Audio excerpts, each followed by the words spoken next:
Adana ve ilçelerinde Mevlid-i Nebi haftası münasebetiyle konferanslar veriyorum. Peygamberimiz Aleyhisselam bizim için yol gösterici bir kılavuzdur. Bir ayette zaten öyle anlatılır. Allah'ın Resulü'nde sizin için güzel bir model vardır. Modelleyeceğiniz bir insan varsa onu örnek alın.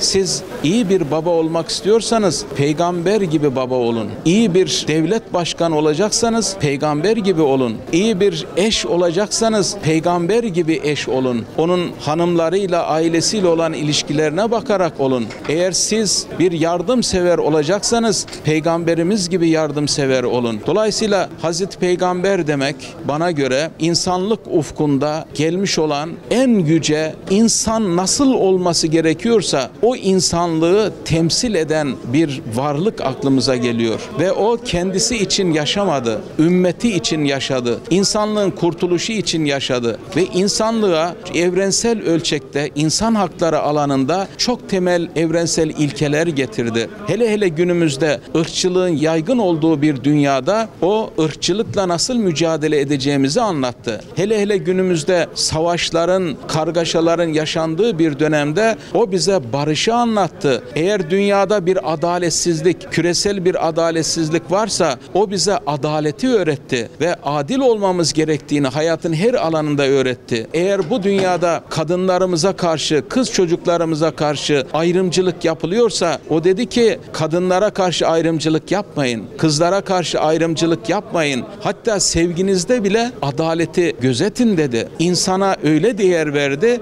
ve insan onurunu koruyabilmek için o getirdiği temel ilkelerin felsefesinde bu vardır. Peygamberimizin tüm bu anlattığım yönlerine daha çok muhtacız. İnsanlık daha çok muhtaçtır ve yeter ki bizler insanlığa İslam'ın bu güler yüzünü anlatalım. İslam gönüllere sevgiyle, hoşgörüyle, ikna yöntemiyle giren bir dindir. Peygamberimiz bunu bize anlattı. Hazreti Peygamber'in veda hutbesini okusunlar. O bile insan hakları alanındaki o manifesto, o bildirge Peygamberimizin varoluş amacının ne olduğunu bize anlatacaktır. Peygamberimiz Medine'ye geldiği zaman Medine aydınlanmış şehir adını aldı. Medine-i Münevvere oldu. Orada bir cami ile işe başladı Peygamberimiz. Tabi Medine'de sadece Müslümanlar yaşamıyordu. Gayrimüslimler de vardı. Yahudiler de vardı. Hristiyanlar da vardı. Belki başka inanç grupları da vardı. Ama o bir muahat, bir kardeşleştirme projesi ortaya koydu. Ve buna ümmet dedi. Ve insanlık tarihinde ilk defa bir anayasa hazırladı. Adına Medine Vesikası adı verildi.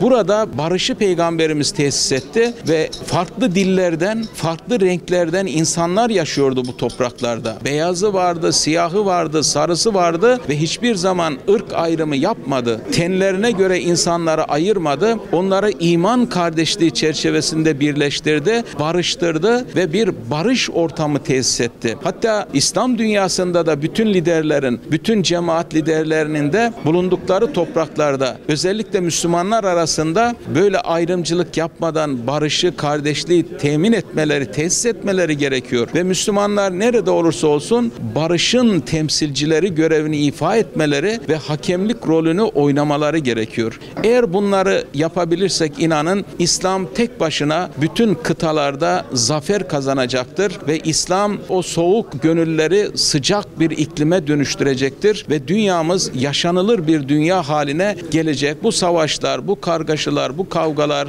adaletsizlikler son bulacaktır. Yeter ki biz İslam'ı sahih kaynaklardan öğrenelim. Kur'an'dan, Hazreti Peygamber'in sünnetinden ve doğru bir şekilde öğrenelim. Unutmayalım ki Peygamberimiz dinin 3 veçesini bize getirdi. Bir dinde eğer bu 3 boyut olmazsa biz İslam'ı yanlış anlamış olabiliriz. Eksik anlamış olabiliriz. Dinin bir rasyonel boyutu vardır. Dinin bir estetik boyutu vardır. İslam dininin bir duygusal boyutu vardır. Bu boyutlarda eğer İslam anlatılır, yaşanırsa bütün bir insanlık gönlünü bu İslam'a açacaktır. İşte bu Mevlid-i Nebi haftası Peygamber Aleyhisselam'ın getirdiği değerleri bir bütün olarak kavramada bize çok güzel bir fırsat buluyor ve ben burada Diyanet İşleri Başkanlığımıza ve Adana İl Müftülüğü'ne, ilçe müftülüklerimize bu güzel konferansları düzenledikleri için çok teşekkür ediyorum. Sağ olsunlar, var olsunlar.